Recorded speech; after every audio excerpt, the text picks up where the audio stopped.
Yes, Ebadde TV jimbaniza esawa zino bane mwasize mutya mujibe je mutusako engalo esawa no ngenda kusaba subscribe nga tompete video no like but mideka abali Saudi Arabia ikata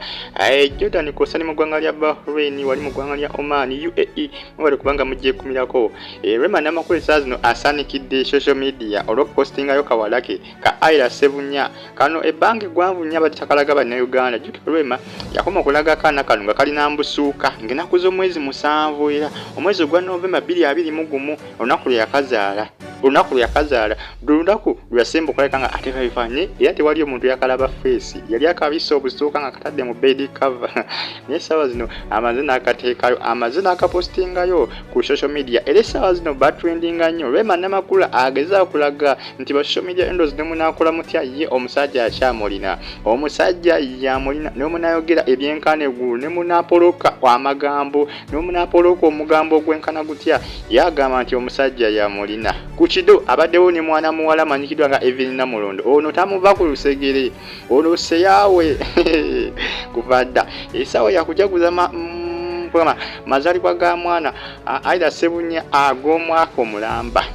omwana atabudde ba social media endozi abasinga omwana mubalagavu omwana anyirira bulala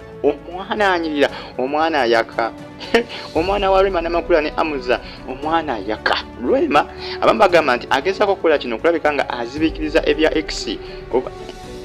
waliwo ebya X ebyasooka wadde mwati ne wajja bwate ebyamujjabu yali Dr. Hamaza mu katambi kati bagamba nti byagezako kubanga abikira jjuki umwaka guno gwennyini X wa Hamaza yavaayo ng'agamba Rema Namakuula nti Hamaza omukazi gwe yafuna nga amusuddewo talina mpisa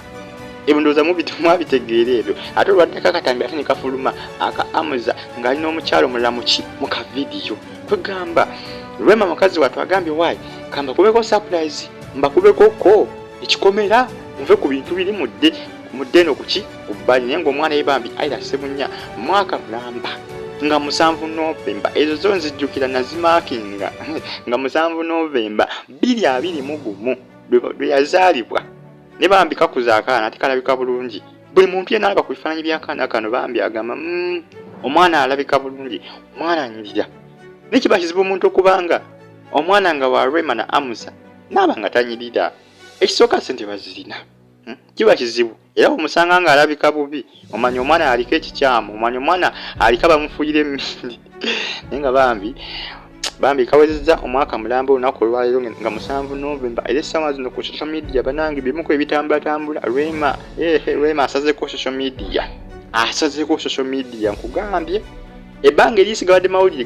ga mujjawe nga gatambulatambula ag'omukyali yali mu katambi n'essaawa eno mawulire gwa mwana aira sebunya Rema Namakuula akedde biteekayo ku Facebook page ye naye baba byatandikidde oddo okuba nga bitambulatambula asaanikidde social media mu ngeri ye Rema Namakuula social media agimanyi kati abakubyeko ekibaati ky'omwana kya birthday y'omwana ndowooza agambye baba ye bali kuba birthday nga erina kubawo ennaku z'omwezi nga 7 kuba kati osanga biri anasooka nga abisibikirira okubibikirira omanyi ba social media endowooza abasinga bagamba nti Rema Namakuula omwana we okuweza omwaka omulamba kigenda muyambako nnyo okubikirira biri ebibadde bitambulatambula omanyi lyabadde bagamba nti Rema Namakuula Dr. Hamaza tebakyali bonna nti Hamaza agenda ddewaani ew'omukyalo oli omunyarwanda oli omusheshe nti Rema Namakuula yamusuulawo dda naye kati abalazeeko nti omusajja akyamuyina yalaga nti omusajja amuyina Hamaza amuyina mpaka kufa Rema yagamba Hamaza ateekeddwa okuba nga abeera naye okufa kwe kulina obbaawula kati mwe muteekewo abiri ba social media endozi mwenna mwabamanyi naye nga yagamba omusajja yamuyina ate agenda kubeera naye mpaka Evelina Namulondo nga bulijjo abaddewo Namulonda nga bulijjo abaddewo Evelina Namulondo ku mazaalibwa gwani ga mwana muwala manjidwa nga aira sebunya kaana kakuze bambi kakyamudde nnyo social media endozi era ngenda kusaba bambi wereze comment tukagalize amazaalibwa amalungi bagira Ebadde TV subscribe like nga bere bulungi